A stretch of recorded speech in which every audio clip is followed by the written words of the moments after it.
جب حالات بہت کٹھن ہو گئے مکہ المکرمہ کے اور اللہ کی طرف سے ہجرت کا حکم آنے والا تھا، تو حضرت ابو بکر رضی اللہ تعالی عنہ کو حضور نے کہا کہ اے ابو بکر تیار رہنا، امر الہی کے آتے ہی ہم اس شہر کو چھوڑ دیں گے۔ اور پھر وہ وقت آیا کہ جب کفار نے حضور کے گھر کا محاصرہ کر لیا، آقا کریم علیہ السلام کو معاذ اللہ شہید کرنے کے ارادے سے ارد گرد جمع ہو گئے۔ آقا کریم علیہ السلام نے ہاتھ میں خاک پکڑی اور سورہ یاسین پڑھتے ہوئے ان کی آنکھوں میں جھونکتے ہوئے حضور گزر گئے اور انہیں پتہ بھی نہ چلا، اور وہ مکان کا محاصرہ کیے ساری رات کھڑے رہے۔ صبح بستر سے حضرت علی المرتضیٰ اٹھے، اللہ اکبر، تو آقا کریم علیہ السلام نکل گئے اور حضرت ابو بکر صدیق کے گھر تشریف لے گئے۔ اب دروازے کو دستک دینے لگے تو آواز آئی، حضور میں حاضر ہوں۔ حضرت ابو بکر صدیق تیار کھڑے تھے، تو کہا ابو بکر تم تیار ہو؟ کہا حضور آپ نے کہا نہیں تھا کہ تیار رہنا، کبھی ہجرت کا حکم آ سکتا ہے تو میں تو اس دن سے ہی تیار رہتا ہوں کہ کب حضور آئیں اور جو فرمائیں میں وہی کروں۔ اور پھر وہاں سے لے کے حضور کو وہاں تک گئے، اور جبل سور کی چوٹی پر وہ غار ہے، اللہ اکبر، اس غار میں جانے سے قبل حضور کو باہر بیٹھنے کا کہا، عرض کی حضور ذرا میں غار کے اندر کے ماحول کا جائزہ لے لوں۔ غار کے اندر اترے، پہلے اس کو صاف کیا غار کو، پھر دیکھا جگہ جگہ سوراخ تھے، تو اپنا امامہ پھاڑ کے قمیض اتار کے اس کے ٹکڑے کر کے ان سوراخوں میں کپڑا دے دیا۔ 2 سوراخ ایک روایت کے مطابق، اور ایک روایت کے مطابق 1 سوراخ بچ گیا، اس میں اپنی ایڑی رکھ دی، اور پھر آواز دی جان عالم اندر تشریف لائیے۔ تو آقا کریم علیہ السلام غار میں چلے گئے تو سیدنا صدیق اکبر رضی اللہ تعالی عنہ نے اپنی گود میں آپ کا سر رکھا اور حضور لیٹ گئے۔ اللہ اکبر، کیا منظر ہوگا! صدیق اکبر نے حضور کو دیکھا اور جی بھر کے دیکھا، اور ایسا دیکھا کہ کوئی اور شریک بھی نہیں تھا۔ یہ واقعہ حضرت سیدنا عمر سے روایت ہے، کتب صحاح میں ہے، اور حضرت عمر رضی اللہ تعالی عنہ یہ بات بیان کرتے ہوئے رو پڑے، اور آپ کہا کرتے تھے کہ ابو بکر یہ غار والی نیکی مجھے دے دیں اور میری ساری زندگی کی نیکیاں لے لیں۔ اللہ اکبر۔ تو حضور علیہ السلام حضرت ابو بکر صدیق کی آغوش میں ہیں۔ اب ہوا کیا کہ سانپ نے جب ہر راستہ مسدود پایا تو خیر وہ اس راستے پہ پہنچا جہاں انسانی گوشت نظر آیا، تو سانپ نے پھر ڈنگ لگایا۔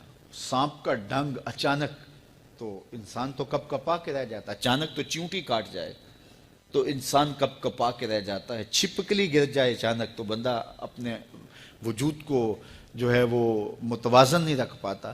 تو نیچے سے سانپ اور وہ ڈنگ لگا رہا ہے، لیکن لفظ سنیے، یہ حضرت عمر کی روایت ہے کہ حضرت سیدنا صدیق اکبر نے اپنی ٹانگ کو جنبش نہیں آنے دی، مخافۃ ان یتنبہ رسول اللہ، اس ڈر سے کہ کہیں حضور بیدار نہ ہو جائے۔ ساری توجہ ادھر رہی، بے اختیار آنکھوں سے آنسو ڈھلک پڑے، درد کی شدت اتنی تھی، اور آنسو گرے تو حضور کے رخسار پہ۔ آقا کریم بیدار ہو گئے۔ بیدار ہوتے ہی میرے حضور نے کہا، مالک یا ابا بکر، ابو بکر کیا ہوا؟ تو یہ ہوتی ہے ہنگامی صورتحال۔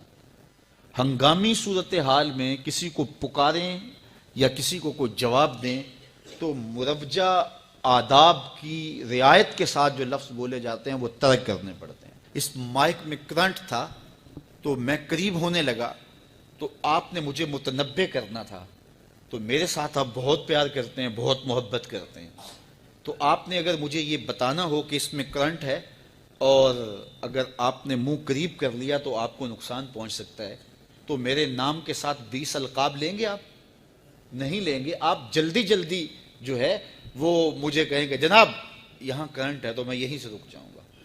یہ تو ہے کہ آپ میرے لیے کر رہے ہیں، اور اپنے لیے کسی کو پکاریں تو پھر بھی یہی بات ہے۔ اللہ اکبر۔ اب حضور نے جب کہا نا مالک یا ابا بکر، ابو بکر کیا ہوا، تو اب ہنگامی صورتحال تھی نا، تو فوراً کہتے لدغت، ڈسا گیا، مجھے سانپ نے ڈس لیا، فوراً یہ کہتے نا۔ لیکن حضرت ابو بکر تیری محبت پہ قربان، کائنات میں آپ نے ایسا عاشق نہیں دیکھا ہوگا، سانپ ڈنگ پہ ڈنگ لگا رہا ہے اور ٹانگ شل ہو گئی ہے، زہر سرایت کر گیا ہے۔ حضرت ابو بکر نے جواب دیا، لدغت فداک امی و ابی یا رسول اللہ، حضور میری ماں بھی آپ کے قدموں پہ قربان، میرا باپ بھی آپ کی راہوں پہ نچھاور، مجھے سانپ نے ڈس لیا ہے۔ تو اس مشکل وقت کے اندر بھی ادب کا کرینہ نہیں چھوڑا۔ جب معراج کا واقعہ ہوا تو یہ بہت عجیب و غریب واقعہ تھا۔ تو آقا کریم نے جب اعلان کیا کہ بتایا کہ اللہ نے یوں مجھے خلوتوں میں بلایا، تو قریش نے سمجھا کہ اس سے بڑھ کر اور موقع کیا ملے گا پراپیگنڈے کا۔ تو کہا ابو بکر کوئی نئی بات سنی ہے؟ کہا تم سنا دو۔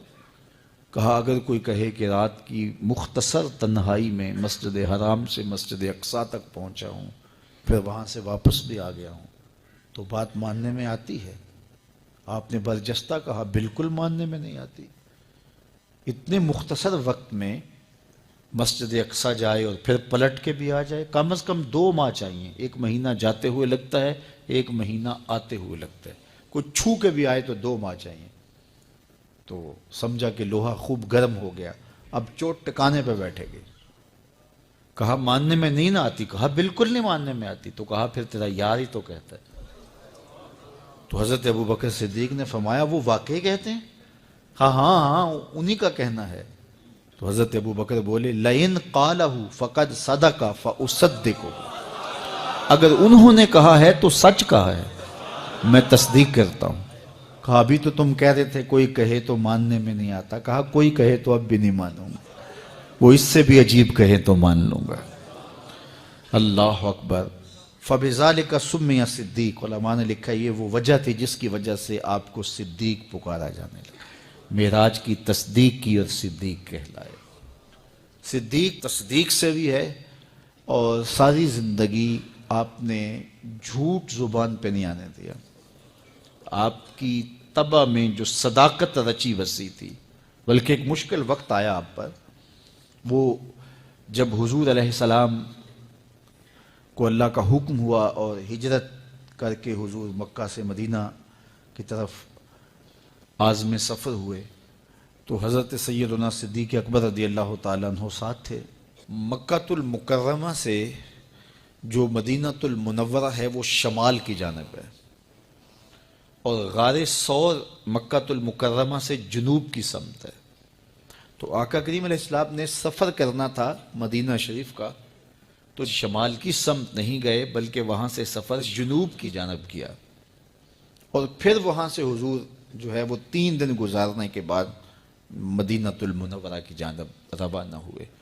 یہ سارے ادھر ڈھونڈتے تھکتے رہے اور حضور وہاں آرام کرتے رہے، اور 3 دن کے بعد جب ڈھونڈ کے ان کو کچھ نہ ملا تو آقا کریم وہاں سے نکلے اور سیدھا مدینہ المنورہ کی جانب عازم سفر ہوئے۔ انہوں نے 100 سرخ اونٹ حضور کی گرفتاری کے لیے انعام رکھا ہوا تھا۔ تو مختلف قبائل کے لوگ حضور کو ڈھونڈنے کے لیے نکلے تھے کہ بہت بڑا انعام ہے، 100 سرخ اونٹ ملیں گے۔ ایسے لوگ بھی تلاش کر رہے تھے جو حضور کو جانتے نہیں تھے۔ تو راستے کے اندر حضرت ابو بکر صدیق سے کوئی شخص ملا اور اسے شک پڑا کہ جن کو میں ڈھونڈ رہا ہوں کہ وہ کہیں یہی نہ ہو۔ تو اس نے حضرت ابو بکر صدیق سے پوچھا آپ کا نام؟ تو انہوں نے کہا میرا نام عبداللہ ہے، ابو بکر ہوں۔ تو اس نے پھر حضور کا پوچھا۔ اب حضور کو وہ ڈھونڈ رہے ہیں۔ آج امتحان آیا نا، صدیق اکبر کی صداقت کا امتحان آ گیا اور عشق کا امتحان آ گیا۔ اگر کہیں یہ حضور ہیں تو عشق گوارا نہیں کرتا کہ یہ گرفتاری عمل میں آئے، اور اگر کہیں کہ یہ حضور نہیں ہیں تو ابو بکر صدیق کیسے رہیں گے؟ آج کل تو وہ سڑکیں بن گئی ہیں اور سائن لگے ہوئے ہیں، آپ اکیلے یہاں سے نکلیں تو جہاں جانا چاہیں خود جا سکتے ہیں۔ اس وقت تو پہاڑی راستے ہوتے تھے، یا تو لوگ قافلوں کے ساتھ چلتے تھے، اور اگر کسی کو ہنگامی طور پہ اکیلے جانا پڑتا تو وہ گائیڈ ساتھ لیتا جو راستے بتاتا۔ اس کو عربی میں ہادی کہتے ہیں، ہادی، رہنما، گائیڈ جو راستہ بتاتا۔ تو حضرت ابو بکر صدیق سے اس نے پوچھا یہ کون ہے آپ کے ساتھ؟ تو حضرت ابو بکر صدیق بولے ھذا ہادی یہدینی الی صراط المستقیم، یہ میرا ہادی ہے جو مجھے سیدھی راہ پہ چلا رہا ہے۔ تو وہ سمجھا یہ وہ والا ہادی ہے، لیکن حضرت ابو بکر صدیق دل و قلب و نگاہ کا مرشد قرار دے۔ جب حالات بہت کٹھن ہو گئے مکہ المکرمہ کے اور اللہ کی طرف سے ہجرت کا حکم آنے والا تھا، تو حضرت ابو بکر رضی اللہ تعالی عنہ کو حضور نے کہا کہ اے ابو بکر تیار رہنا، امر الہی کے آتے ہی ہم اس شہر کو چھوڑ دیں گے۔ اور پھر وہ وقت آیا کہ جب کفار نے حضور کے گھر کا محاصرہ کر لیا، آقا کریم علیہ السلام کو معاذ اللہ شہید کرنے کے ارادے سے ارد گرد جمع ہو گئے۔ آقا کریم علیہ السلام نے ہاتھ میں خاک پکڑی اور سورہ یاسین پڑھتے ہوئے ان کی آنکھوں میں جھونکتے ہوئے حضور گزر گئے اور انہیں پتہ بھی نہ چلا، اور وہ مکان کا محاصرہ کیے ساری رات کھڑے رہے۔ صبح بستر سے حضرت علی المرتضیٰ اٹھے، اللہ اکبر، تو آقا کریم علیہ السلام نکل گئے اور حضرت ابوبکر صدیق کے گھر تشریف لے گئے۔ اب دروازے کو دستک دینے لگے تو آواز آئی، حضور میں حاضر ہوں۔ حضرت ابوبکر صدیق تیار کھڑے تھے، تو کہا ابوبکر تم تیار ہو؟ کہا حضور آپ نے کہا